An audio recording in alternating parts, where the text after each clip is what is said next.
Hi, good afternoon, everyone. Welcome to this SMEP's Tanneries webinar. My name is Alzette Hensherwood, and I will be taking you through a few slides just to explain the procurement process and to give some context to the program as a whole and also to the specific grant funding opportunity.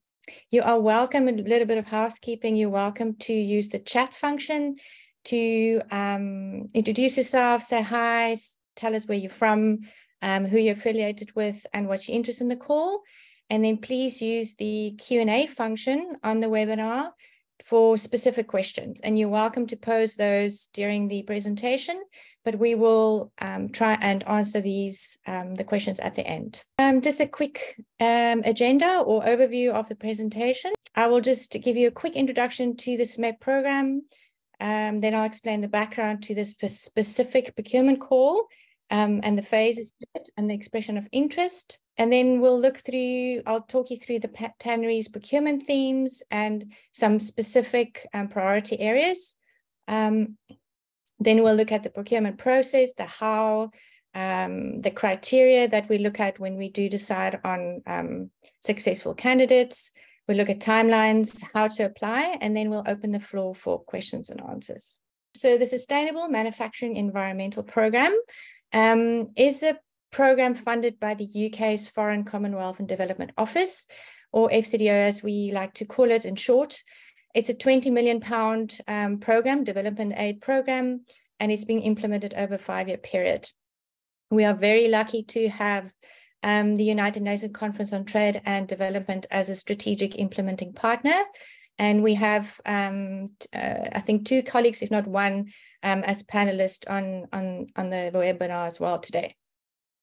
The program mainly focused on 2 geographic areas, which is South Asia and Sub-Saharan Africa. And I've highlighted the focus countries here on the map.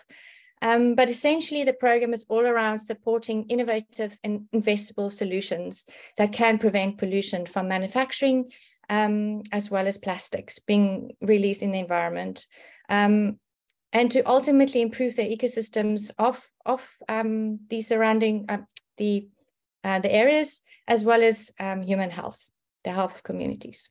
Okay, so the program is sort of based on 3 pillars. Firstly, we launched a baseline research in 2020, which really looked at, it was a scoping study and some follow-up market research that looked at which specific sectors in these areas are the most key in terms of pollutants, and also looking at interventions which could actually be implemented in these areas. Then the research then is applied through implementing key projects. So we're putting the research into use to test innovative technological solutions to improve the environmental impacts of manufacturing processes. And then finally, we try and identify and develop business models or sustainable business models and try to influence policy to drive the adoption of these solutions across these areas. The program is implemented by a program management agent, the PMA, who is represented by a number of people across a consortium. And the consortium consists of Pegasus International, as well as South North. I've listed a few of our team members here, and most of them are actually on the call today as well. So I would leave introductions for them when they do answer some questions.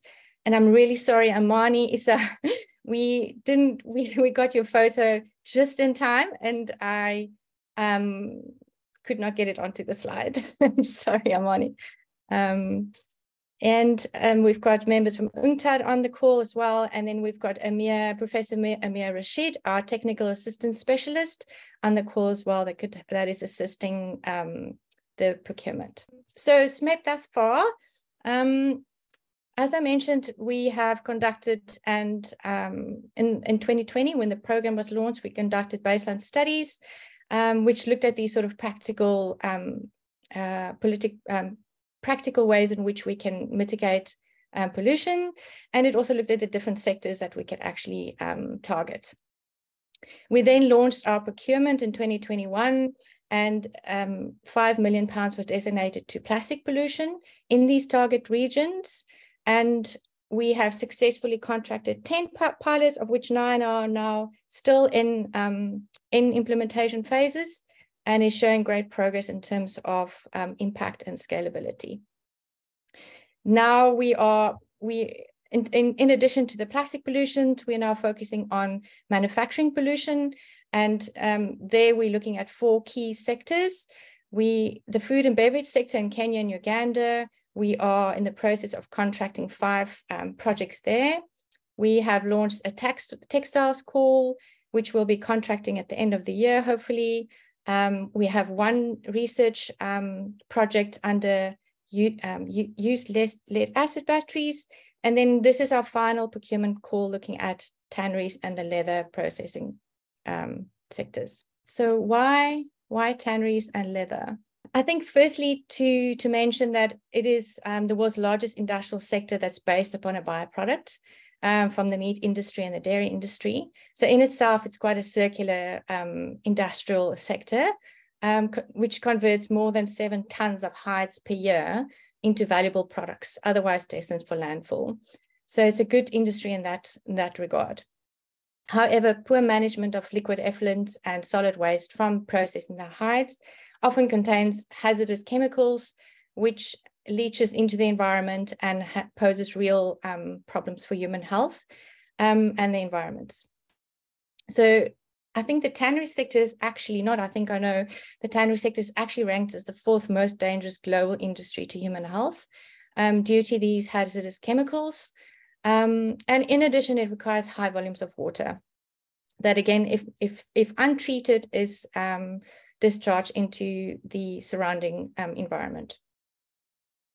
The global leather sector generally has seen a decline over the last few years, but contrary to that, in developing countries, these sectors actually expanded significantly. Yet they still remain affected by several factors such as trade barriers, health and safety concerns, environmental issues, etc. So hence the focus on this highly polluted industry in these specific context areas. So then to look at the procurement call more specifically. So based on the research that we've done, the scoping studies, and also the market assessments done in Ethiopia, Pakistan, and Bangladesh, we have developed these 4 themes, which we would like you to look at closely when proposing a project idea or a concept. And really the essence of the theme is to look at the industry in its entirety. So take a systemic look on tanneries as a whole, or leather production as a whole. So you'll see that's also coming through from these 4 themes. So the first theme really is around technology and how we can use new or innovative technologies or existing technologies in the new context to minimize the use of toxic chemicals in the processing of leather, processing of hides. And so, for example, there we ask you to look at green chemistry solutions or interventions that can actually minimize the reliance on these hazardous chemicals. In addition, we implore you to look at solutions that can effectively manage tannery waste, whether that is the wastewater or the solid waste. And here we ask you to look at wastewater technologies, whether that's a centralized effluent treatment plant or a decentralized infrastructure solution. We ask you to look at biological treatment solutions that could potentially treat the wastewater through anaerobic digestion or other algal systems. Also, please look at technologies that can use the waste, especially the solid waste, and convert it into valuable byproducts such as biochar, composting, biopolymers. There's quite a lot of research out there around this value to waste to value systems. And also maybe look at recycling technologies in terms of recovering the chemicals from the wastewater or from the sludge. So that's technology. And then Theme B really is taking a step back, and we're asking you to look at the entire value chain, to possibly propose a comprehensive analysis or life cycle assessment of the tanneries, whether that is in one tannery, a cluster of tanneries, or even a tannery industry of country as a whole. And here, Professor Rashid can talk more to this, but ideally, we would like you to take a complete life cycle approach, cradle to cradle, because that is really the ideal that we would love to work towards. Theme C then really look at operation and government. How can we improve the operations and government systems and models around tanneries, whether that is proposing a institutional model that pulled together stakeholders from all sorts of different partners, governments, private sector, industry, research actors, to really see how geared around environmental pollution, enforcement of policy, and compliance. And then theme D is really looking at research outputs as well as education. So we implore you to look at research outputs that can give us more insights in how these different technologies could actually be applied in your context where you live and work, and also look at possibly putting together training programs that could improve occupational health and safety and cleaner production practices within tanneries, tannery establishments. Okay, then in addition to the 4 themes, FCDO has got 3 key priority agendas that we need to highlight here. First and foremost, we ask you to look at your solution to see if there's any way in which it can contribute to the reduction of greenhouse gas emissions, whether that is a direct reduction or an indirect reduction in terms of avoided emissions through your intervention. At this point, at the expression of interest stage, I know it's really hard to put numbers to this, but we would like you to at least apply your mind and put a rationale behind it to see if there's a possible link between your solution and greenhouse gas emissions. The second priority area is around gender equality and social inclusion. Our funder, the FCDO, is legally mandated to try and reduce gender inequality through all their development aid programs. And we have found, and the research does show as well, that gender inequality is quite common still in manufacturing industries, especially in these 2 geographic areas. And that often gender, female and marginalized groups are assigned menial jobs in these processing facilities. So we implore you to really look at your intervention and see where it can make a contribution, a positive contribution towards gender equality and social inclusion. And then thirdly, FCDO takes safeguarding quite seriously, as we all should, and grantees are required to provide evidence or show commitment to safeguarding practices as part of their project. And I'll discuss this in a bit more detail now. But just to come back to GESI, or gender equality and social inclusion, we require the selected projects, those that we actually fund, to factor this in when they prepare their proposals, but also in their daily activities, to really try and make an impact on different social groups, to not leave anyone behind. And for this specific call, at this point of the procurement, we have included a question in your expression of interest form that require you to sort of think through this and note if there's any benefits that your project or your solution can have in terms of livelihood opportunities, economic benefits, and then also obviously social inclusion. So please really think through your proposal and see how people on the ground can actually benefit from what you are proposing. We have prepared this practical tips document that there's a link to this, and we will, I think Faith will put it in the chat as well, that you can go and have a look to see how you could incorporate this into your project idea. And then to just come back to safeguarding, just go back. Just to note that the definition that we use in framing this call is reads as follows. It covers sexual harassment and exploitation, fair labor practices, human rights, duty of care, protection of children, bullying, whistleblowing, environmental protection, and social responsibility. And I think the reason why safeguarding is such a focus for this call is that the tannery sector is globally has received a bad reputation for especially modern slavery and child labor. And that is obviously a practice that FCDO cannot entertain, and nor can any project that they fund.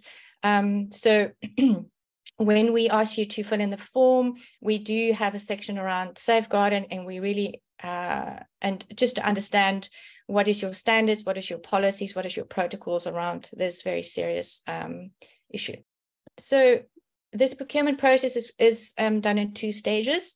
The expression of interest is open to the public, and anyone can submit this form. In order to do so, you have to have registered on our site, our website as an interested party, so have done the registration of interest.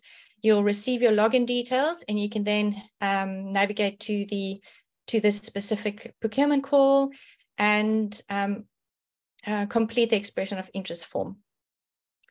The focus of the expression of interest is really around assessing the ability of your organization or your consortium, if you decide to go into a consortium with others, to understand your capacity and your ability to actually implement a project of this nature within the context that you propose to implement it in.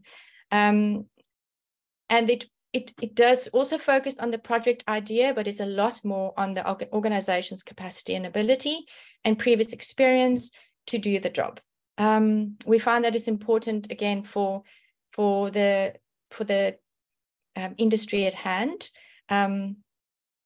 And so once you've done that, we've received all the applications, we'll do an evaluation process, and we'll then select between 10 and 12 shortlisted candidates or organizations or applicants to then prepare full proposals. So then really take your concept that you put together in the expression of interest and develop this fully into implementable project. So expression of interest, the focus is on the organization, and the request for proposal, the focus is on the concept. So I hope you've all had a look at the terms of reference. It is written with both these as 2 stages in mind. And when you complete the expression of interest, please read through all the sections of the terms of reference, although some of it is more aligned to the proposal stage, but it will give you enough of a background to really apply your mind to what we are looking for. Section 1.3 of the terms of reference is really important, and it outlines the key call criteria which we'll use to make decisions. Okay, so just quickly to run through those, please have a look at the themes, make sure that your project idea fit within these themes or in a combination of them. Although we are targeting these 5 countries for this specific procurement call, we could also look at other countries in applications from other countries, but please note that the selection of these successful candidates will depend on the geographic spread of SMEP at the time. Just a point to take note of. Okay, obviously we are talking about the tanneries and leather processing sectors, so any concepts would need to relate to that. Concepts that include testing of new technology. We really ask you for technology to be at a certain level of readiness. If you are familiar with the UK's this measurement of a methodology, I call it that. There's a link to it at the bottom of this slide, and we can also put it on the chat. But we would like to fund technology that's between levels 5 and 9, meaning that it's at some point of development that is easily scalable and it's not a completely new idea. And as I mentioned, we're going to look at social impact and whether your proposal has got additional co-benefits to the environment and to people. Those proposals that's research-based or research-focused, we employ it for it to be evidence-based. And if it's research, please also point out to us how your intervention can actually have long-term repercussions or impact for pollution reduction. Okay, we ask you to collaborate with others if possible,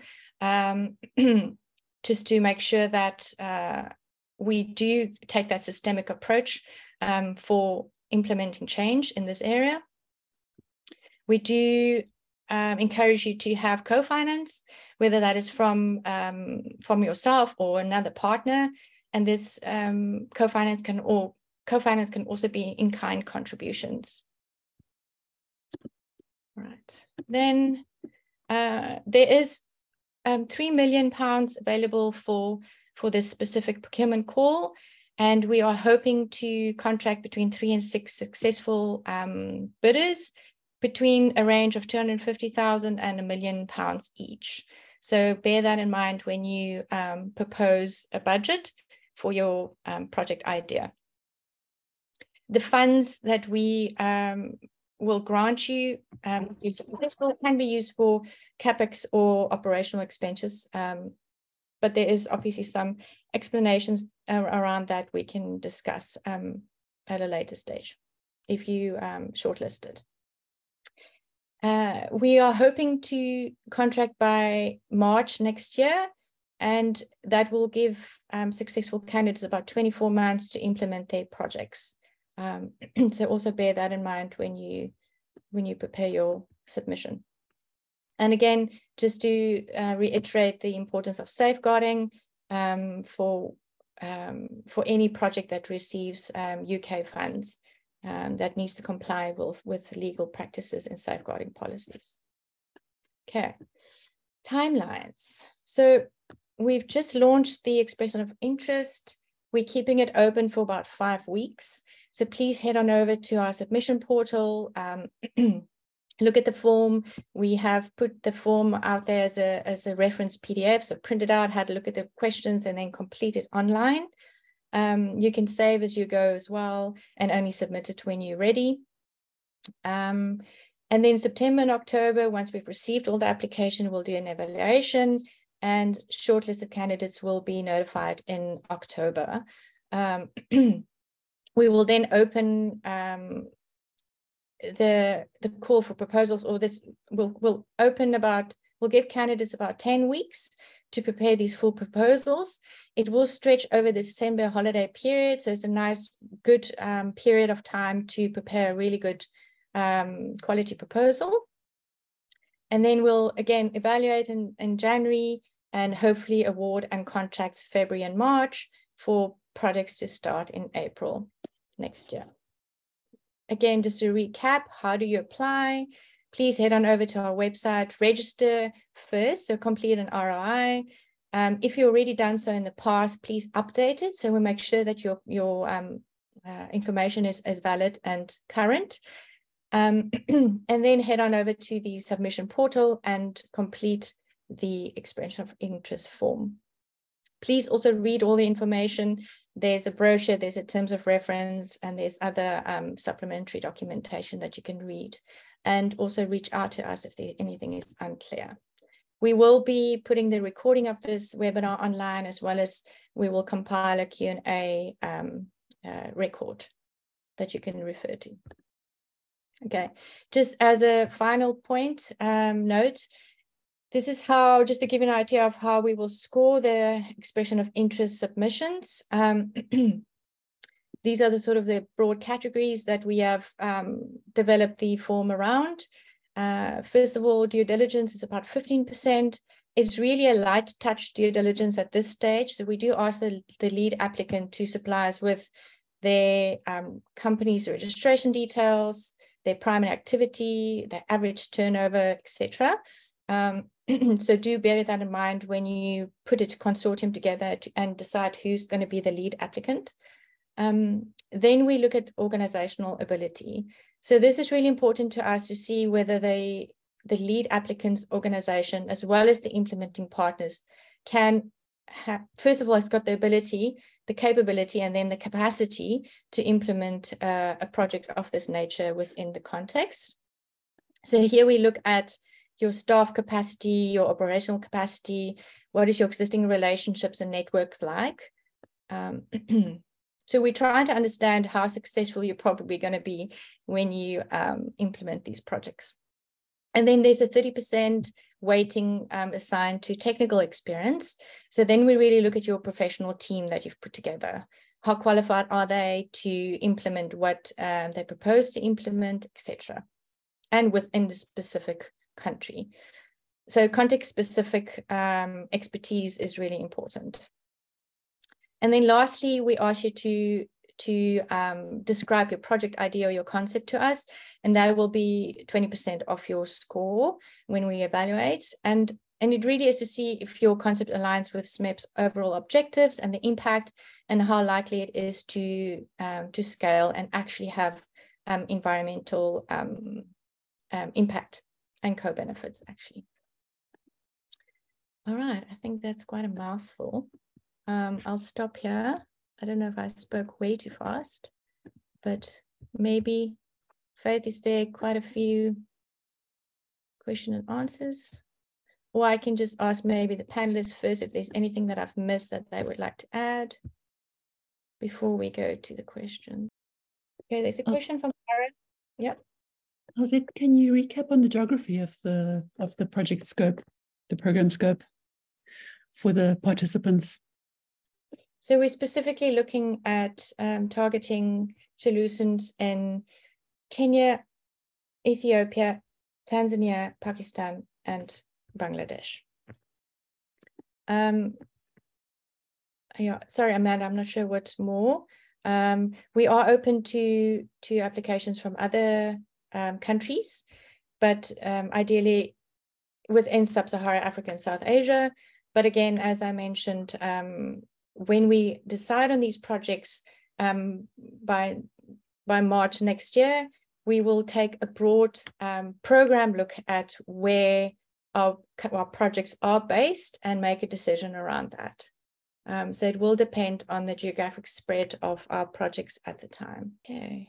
Okay, so Warren Bishop, you're asking, previous SMEP rounds has less explicit focus on knowledge and education and social issues. Is this focus area theme D considered as important as the others, or is it weighted differently? I mean, to that, I can say the themes are not weighted differently against each other.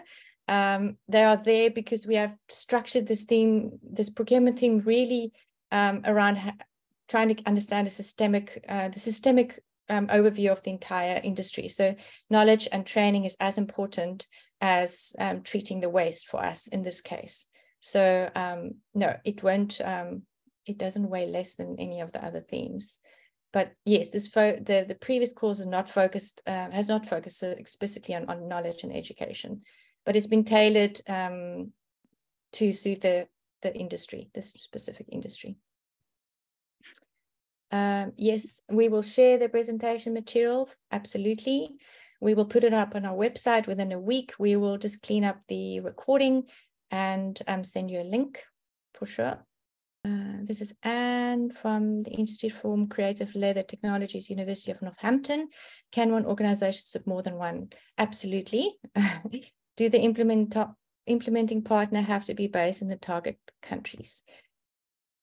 I think ideally we would like to have an implementing partner within the target countries. You could be in a consortium, whereas the lead applicant is, for example, based in the UK, but then one of the implementing partners based in one of the in the context, yes, if that's possible.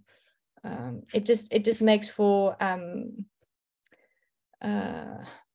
actually, I think all our projects, the implementing partners is always been in, or one of the partners has been in the country. So just on that, and I don't think that it's a requirement for us. However, we would be hard pressed to understand how you would do implementation in that country without that. So if there's a reason why your implementing partners are not based, at least one of them, more than one of them in the country, if you can convince us why that's not necessary, well, we're happy to hear you. But our assumption is that in order to be effective in the implementation process, you would need to have some boots on the ground. But that's not a irrebuttable presumption. You can convince us otherwise. Yes, I see Faith is typing an answer to the question around Tanzania. Why Tanzania was not on the brochure. I think that is just an error on our part. These 5 countries is definitely part of the focus countries, which includes Tanzania. The terms of reference is clear on that. So rather go with the terms of reference. I'll have a look at the brochure to rectify that if need be. And then Daniel from Solidaridad Network Ethiopia office, what is the percentage co-finance needed? There isn't a set percentage. Ideally, the more the better. But we've I mean, Carl, correct me if I'm wrong, we've accepted co-finance from anything from 100% to 20%. But it's strongly encouraged to have some co-finance. It just shows commitment on your part as well to make the project work. And Elzette, on that, where you're a corporate entity and you are looking for SMEP to fund something with some piece of technology or new innovation within your operations, we would expect that SMEP money is, in part at least, a de-risking of your investment in an innovation. So the nature of your project and the nature of the applicant, I guess to some extent depends on, or it determines to some extent, the level of co-financing that we would like to see ideally. If you're a big commercially successful tannery and you're asking for public money, you need to motivate why that's necessary. And one of the ways you motivate is to say, well, this innovation could have big impact, it could have fantastic uptake, but it's too risky an innovation for us on our own, and we'd like you to help us. And in that scenario, co-financing seems to be appropriate. But it really depends on the nature of your project and the nature of activities that you're undertaking. Remembering that a big objective or a key objective here is to see change within the tanneries and in the pollution profile of the tanneries work. So I think someone initially suggested or corrected that there's, I think, how many million tons of hides being processed. It's a very polluting industry. And if you're going to change that pollution profile, well, there's got to be proper uptake, and that's got to be probably commercially driven. It could be policy, it could be regulatory, but it's got to be real. So we're looking for projects that attack this in a real way, in a way that has that potential scale and potential impact. But we're prepared to experiment, and that's what donor money is there for, where it's too expensive for you to experiment on your own. I think then the next one is it possible to submit application from Uganda? Yes, we will welcome that. Next one, I would like to know if the procurement is for implementing a partner or a manufacturing firm like Tanneries, etc. I'm not familiar with the firm Tanneries. Maybe Masai can explain and elaborate on that question. Just to, Masai, the purpose here is to address pollution from tanneries. And that, so the intervention could be anywhere in the value chain that tackles the pollution problem. So it could be, for example, in theory anyway, an intervention in the manufacturing industry that looks to set standards on their procurement, so that they only procure from certain tanneries and label them, and they build market competence or at least consumer awareness around different types of leather and the pollution content from different purchases, and they label it in some way. So I'm imagining something that might not be very real in the tanneries industry. I'm not an expert. So it could be outside of the tannery itself, but have an impact on the pollution. But do read through our documentation on the themes that we've highlighted. And if you've got a specific question around a specific idea and you're worried that it might not fit squarely within one of our themes, simply pose a direct question and we can answer you before you go to the great effort of producing a concept. Warren Bishop asking, while developing the concept note, can we focus on multiple thematic areas? Absolutely. And I think Carl's touched on that as well. If your concept touched on training as well as wastewater treatment, absolutely. Motivated that it fits into two themes. You could even find a solution that touches on all of them. So it doesn't need to fit neatly in the box, as Carl explained. And then also, similarly, you can submit more than one application.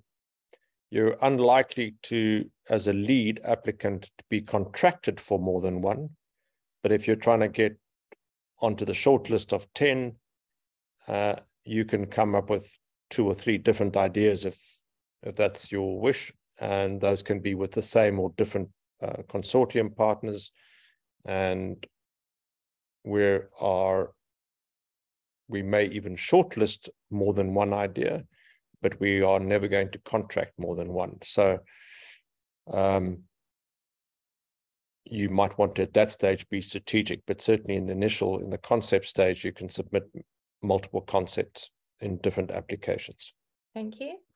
And then Michael's asking how many applicants are selected from the 10 shortlisted ones. So, and don't be sorry to ask, you're welcome. Just to give an idea, we've shortlisted 11 candidates for the textiles manufacturing call, and we aim to contract about 5 or 6. So you've got about a 50% chance. Once you've made the shortlist, we realize and understand that going through the process of developing a process is quite an ask on candidates. So we would not like to waste anybody's time, but also if there's real potential, we would like to at least consider all these applications in front of us. So yeah, you've got about a 50% chance if you are shortlisted to be funded. Stephen, to answer your question, yes, multi-country projects certainly allowed. Where we are piloting something which is an innovation, let's pilot it where it makes financial sense to do so. But if it makes financial sense to look at, I don't know, different aspects across different countries, or maybe even the same aspect around different countries where just doing it in one wouldn't prove the point, absolutely, we welcome multi-country projects. And those can be countries outside of the immediate shortlist.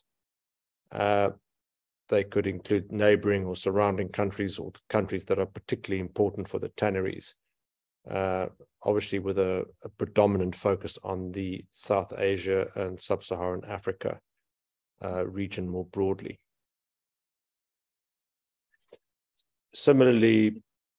when we're awarding contracts, we will award them based upon the best concepts and thereafter the best proposals. While we like to spread the projects around through different themes and different geographies, we will be guided by projects that we think have legs. They might all end up being in one country. So we're not going to pick a poor proposal simply because it comes from a country that doesn't have a good one. Yeah. Okay, so there's a question from Anonymous.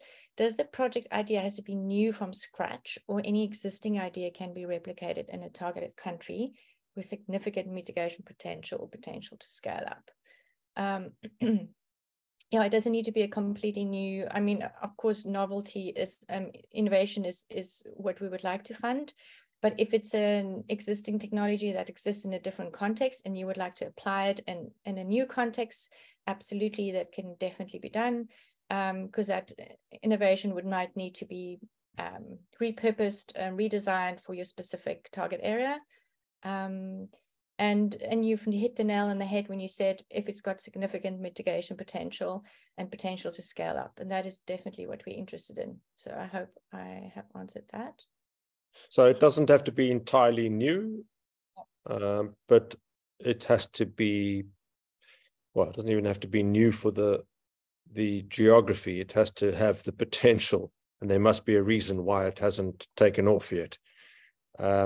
And we're not just going to rubber stamp the introduction of, let's say, technologies that exist in India to be brought into Tanzania or elsewhere. Please, if you're going to be looking at the introduction of existing technologies, understand well why they haven't yet taken off, so that we understand that you've got a very clear idea of what the lever is that you're pulling with public money to make this real in a particular geography. But yes, we're not against it, that's for sure. Can we supply the material by soft copy? For sure. If you are referring to the terms of reference, absolutely, we can send that via email. You can just get in touch with us.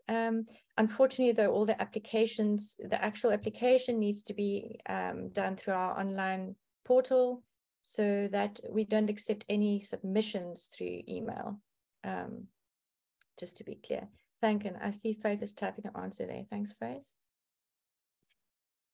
The last question, or last as it is currently, the situation that you described there, which is that the lead applicant as a public university or research laboratory is collaborating with other business entities, so Tanneries, associations, etc., with co-finance from another philanthropic organization. Yeah, that might well be an ideal situation for us, where the co-finance is in the form of money, and us together with another agency is funding the support. So our applicant here could be the Tannery Association. It could be the business that exists already. It could be a university or research institution. We're not prescriptive about which way round it works. It could even be an NGO. So I see, sorry to pick on you, but WWF is on the call, and an NGO like WWF who would like to engage in a project, who would like to convene the right partners, is an eligible applicant. I think the only applicants that are not eligible are government agencies themselves, although parastatals might be. So often universities or research think tanks are publicly funded. That won't exclude you. If you're a government department, there are other ways in which development aid tends to flow, and it doesn't flow through programs like SMEP.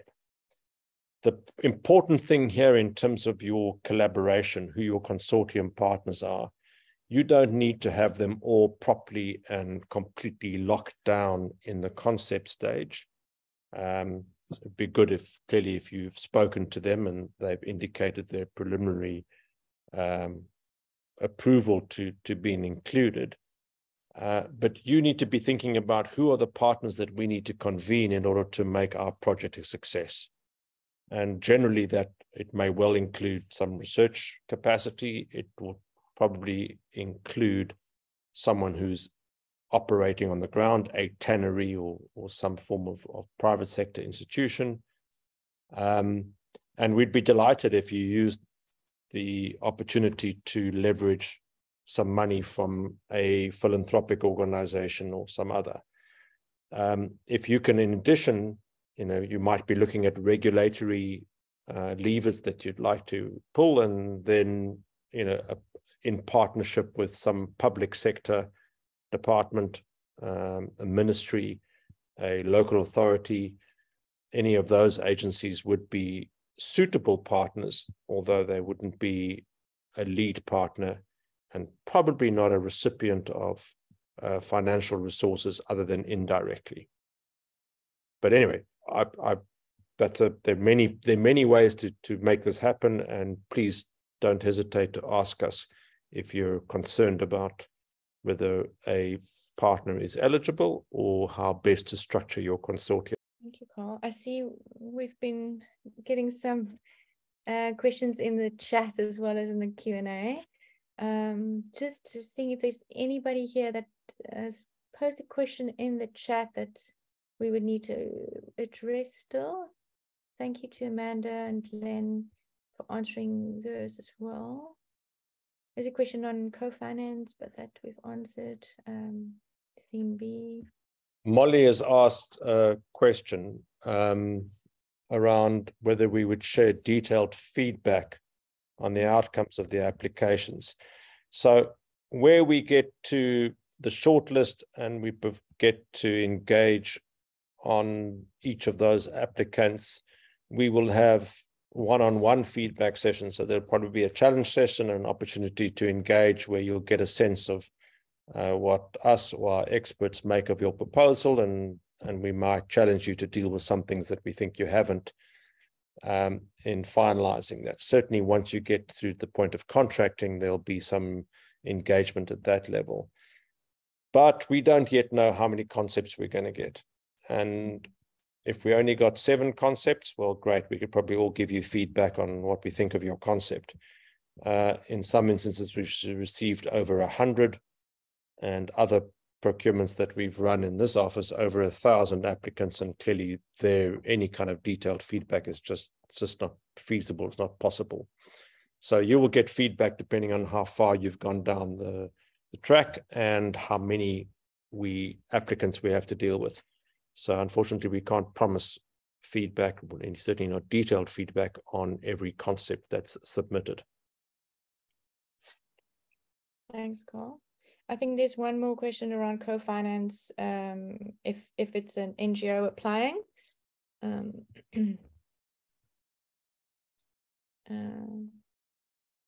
How important would the co-financing angle be if it's an NGO?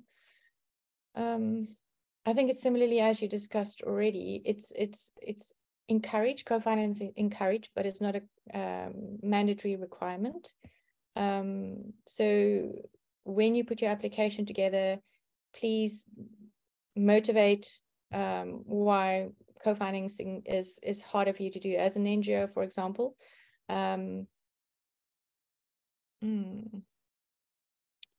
Would you like to add anything, Carl, or would that except that in that circumstance, we're not generally funding NGOs for, in the way that one might fund an NGO to go and conceive of some intervention. We're funding an NGO as an eligible applicant, probably, maybe not exclusively, but probably because they've got some engagement and convening ability. And one of the partners they would convene is in respect of someone who can test technology or apply a regulatory lever or some form of intervention.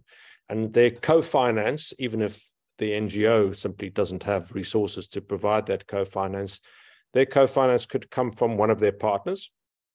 For example, if they're engaged with some private sector tannery who says, okay, we'll do this, but we'll provide some floor space or some engineering time to enable the piloting or demonstration of something.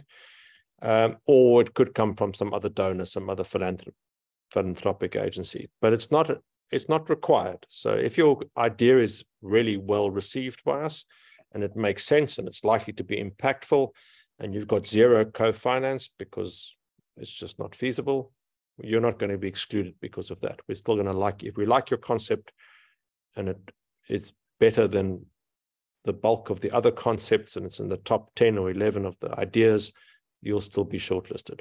I just see there's a question from Edward. I think he asked a question in the chat around untanned tannery solid waste. I'm just trying to locate it. I think Amanda has replied. Let me just make sure of that. So Edward, I think you have asked the following question in the chat.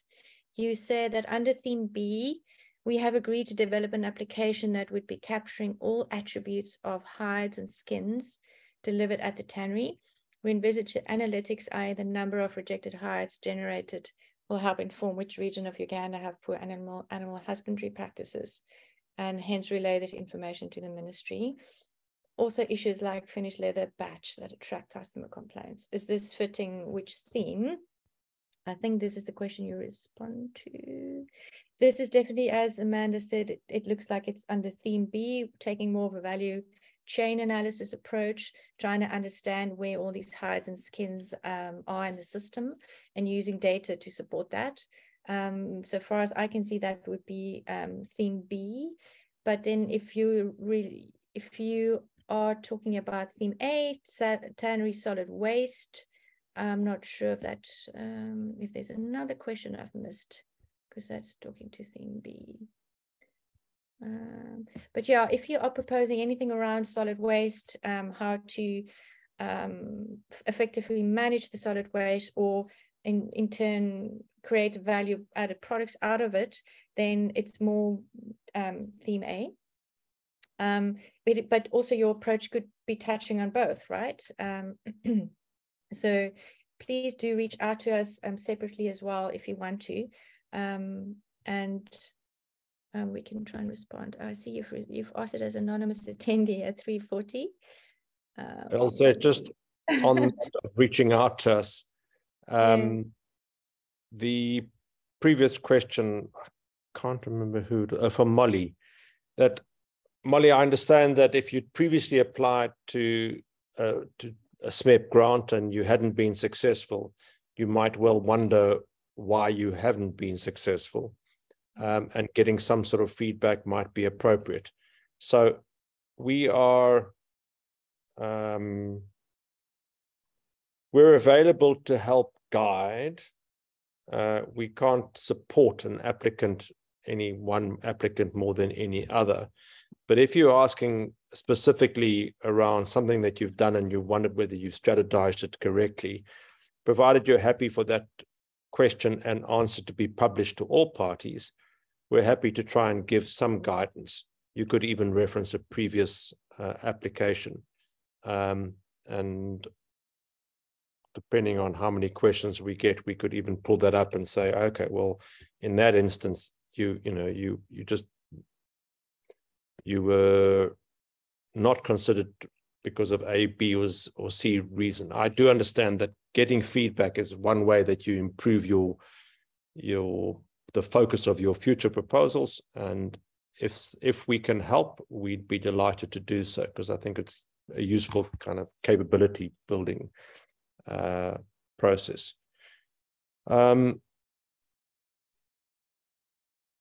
Dr. Madden, it's perfectly okay for an applicant in India to be the lead and to have partners in Kenya and or Ethiopia who would be the recipients of certain technologies. So there's nothing stopping what in that case we would call South-South cooperation. We also wouldn't exclude North-South cooperation. So if you've got a piece of technology or an ability to convene, regardless of where you're based in the world, you could certainly be a lead applicant. You don't have to be from the target countries to be a successful lead applicant. Although, as I said at the beginning, it would be we might struggle to conceive why, as a lead applicant, for example, from India, where you're not a focus country, you could succeed without having some form of engagement locally in a target country. But we're also even open to possibilities. So it depends on the nature of the intervention.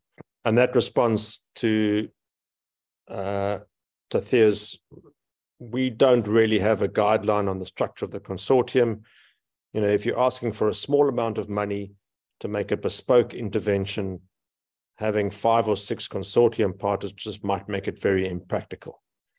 So it really depends on what's required to see your project succeed in the most effective way.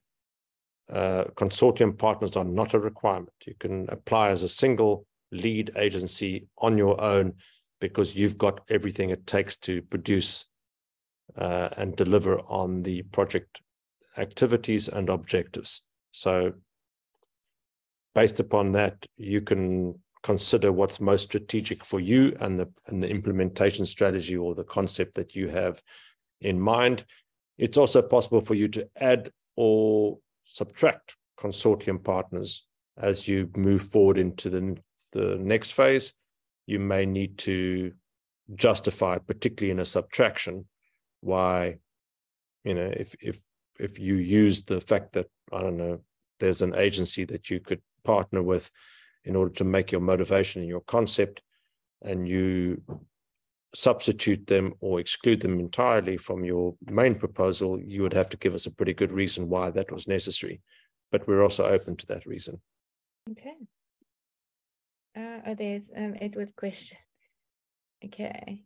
Under theme A, we have agreed to utilize Tannery solid waste unconverted to value-added products.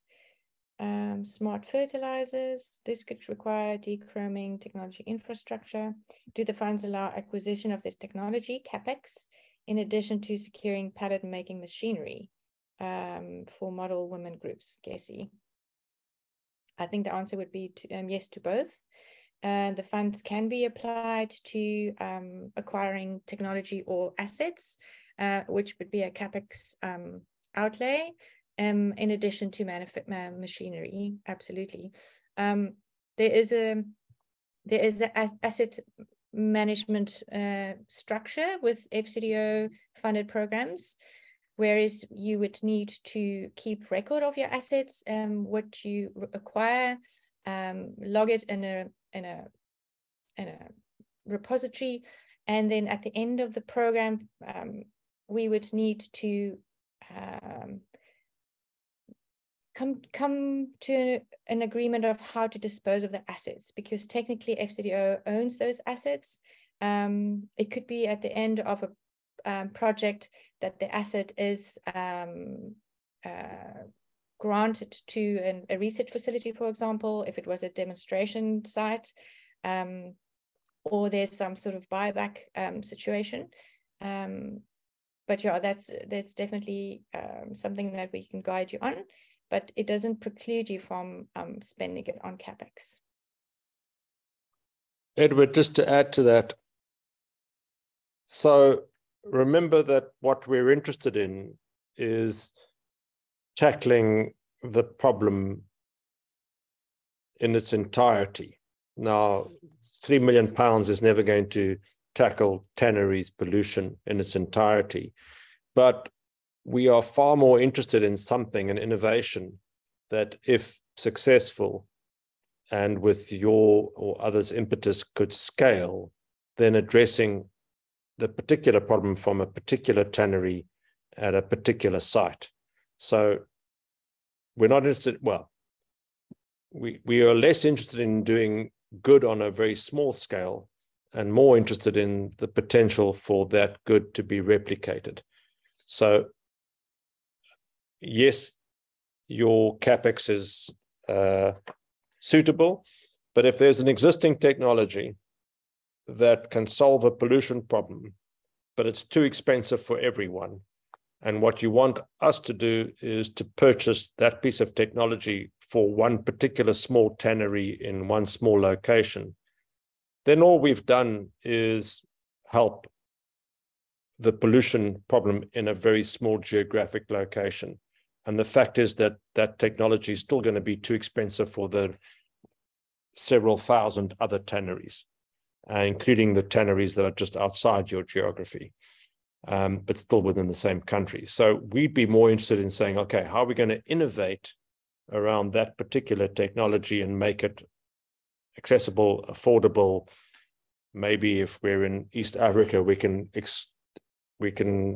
develop a Jua version of that, given that we don't want to step on anybody's IP, or you wouldn't want to either. So be sure that we're not just doing good on a micro scale. That's not our intention. Our intention is to be able to tackle the larger problem. And I'm mindful that that doesn't mean the whole problem, but it means an aspect of the problem that could scale. Thank you, Carl. Thank you all very much for attending. We will definitely be putting the recording, as I said, the recording in the Q&A log on our website, and send it to, and alert you to it in an email as well once it's ready. Good luck with submitting your applications, and please do reach out to us if anything is unclear. Thank you so much.